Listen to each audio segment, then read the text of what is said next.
Assalamualaikum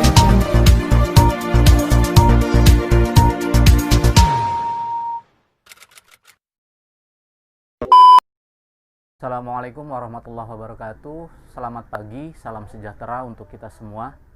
Sahabat Nggon Sinau El Renaissance. Pada video kali ini kita akan sedikit membahas tentang Pancasila dalam berbagai konteks kedudukannya. Ada Pancasila sebagai falsafah negara, ada Pancasila sebagai ideologi negara, ada Pancasila sebagai dasar negara, kemudian ada Pancasila sebagai ideologi terbuka. Seperti kita sudah tahu semua bahwa Pancasila ini merupakan satu konsensus, satu kesepakatan para founding father atau para tokoh pendiri bangsa yang sifatnya memang sudah final. Artinya ketika kemudian ada beberapa ideologi transnasional atau ideologi impor ya, yang memang tidak sesuai dengan Pancasila, maka kemudian kita sebagai warga negara yang baik sudah tentu harus menolaknya. Ya. Kemudian sudah setengah abad lebih kita berpancasila. Ya. Apakah kemudian dalam proses sejarahnya Indonesia dengan Pancasilanya tidak mengalami hal-hal yang memang tidak diharapkan, rongrongan ya dan lain sebagainya? Tentu ada ya. Kalau misalnya kita ingat bagaimana misalnya ada gerakan PKI ya, atau misalnya Gestapo, kemudian ada DITII, kemudian ada Permesta dan lain sebagainya. Tapi alhamdulillah sampai hari ini kita dengan Pancasilanya itu masih baik-baik saja dan masih berdiri dengan kokoh ya. Bahkan ada dalam satu catatan yang kemudian ini menarik ya, bahwa ada tiga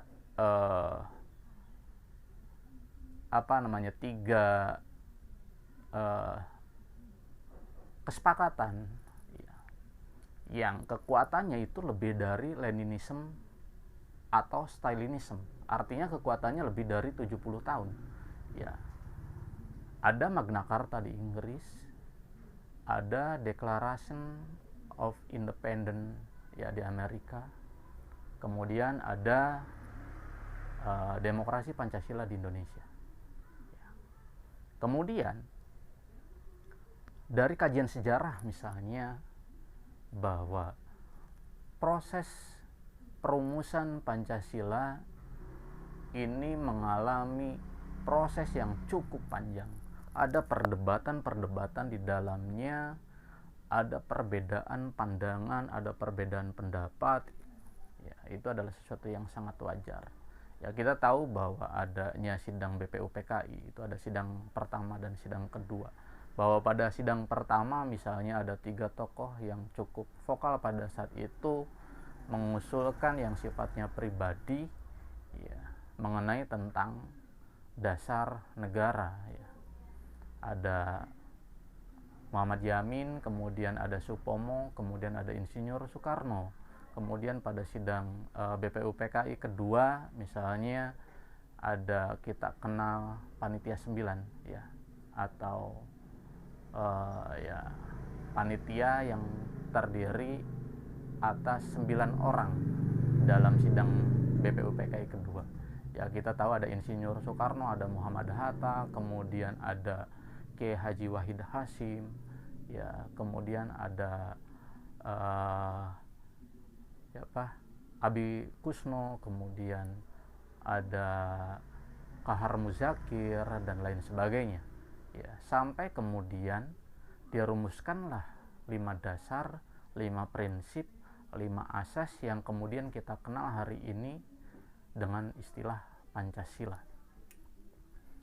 Nah, kemudian selanjutnya ya seperti tadi sudah dijelaskan di atas bahwa ada beberapa kedudukan Pancasila ya. Kita hanya akan menjelaskan beberapa saja.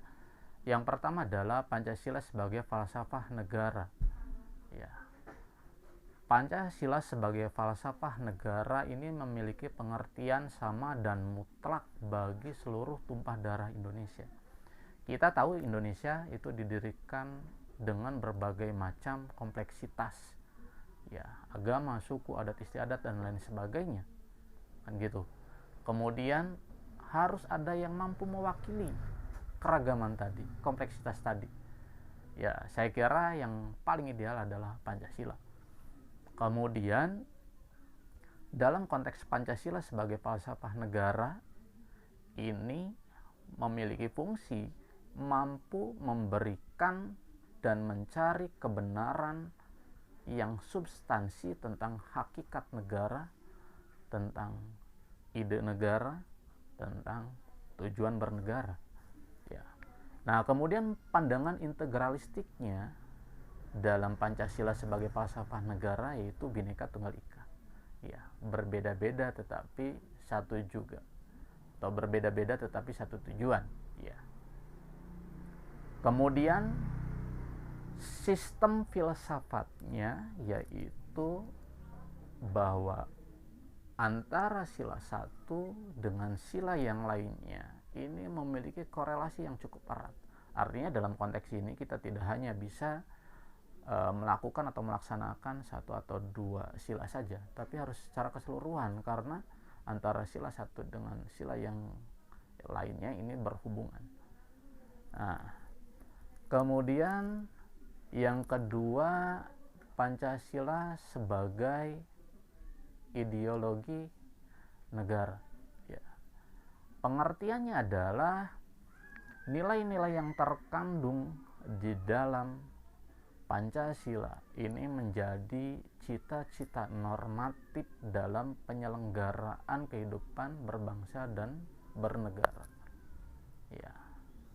Bagaimana kemudian Pancasila atau 5 sila tadi kita mampu mengimplementasikan dalam kehidupan sehari-hari. Di antara sekian banyak agama yang diakui secara konstitusional, kita saling menghormati, kita saling menghargai, ya, dengan sikap saling menghormati, menghargai, kemudian toleransi dan lain sebagainya. Ya. Kemudian tentu ini berlaku juga dalam bidang-bidang kehidupan lainnya, tidak hanya agamanya, misalnya budaya, suku, adat istiadat dan lain sebagainya. Kemudian fungsinya sebagai sarana pemersatu masyarakat, ya, sehingga dapat dijadikan prosedur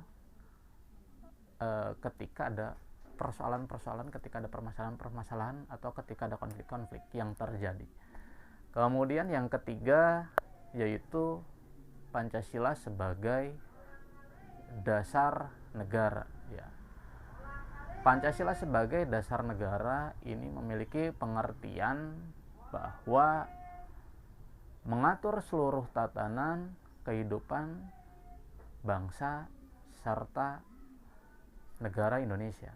Ya, artinya segala sesuatu yang berkaitan dengan sistem ketatanegaraan kesatuan Republik Indonesia ini tentu harus berlandaskan pada nilai-nilai Pancasila. Maka kemudian kita tahu betul bahwa demokrasi di kita itu demokrasi Pancasila, ya. Kalaupun misalnya di negara lain ada yang demokrasi liberal, di kita demokrasi Pancasila, ya. Kemudian fungsinya itu sebagai sumber dari segala sumber hukum, ya. Tidak hanya sistem negaranya yang menganut demokrasi Pancasila, sistem ekonominya misalnya, sistem ekonomi Pancasila dan lain sebagainya.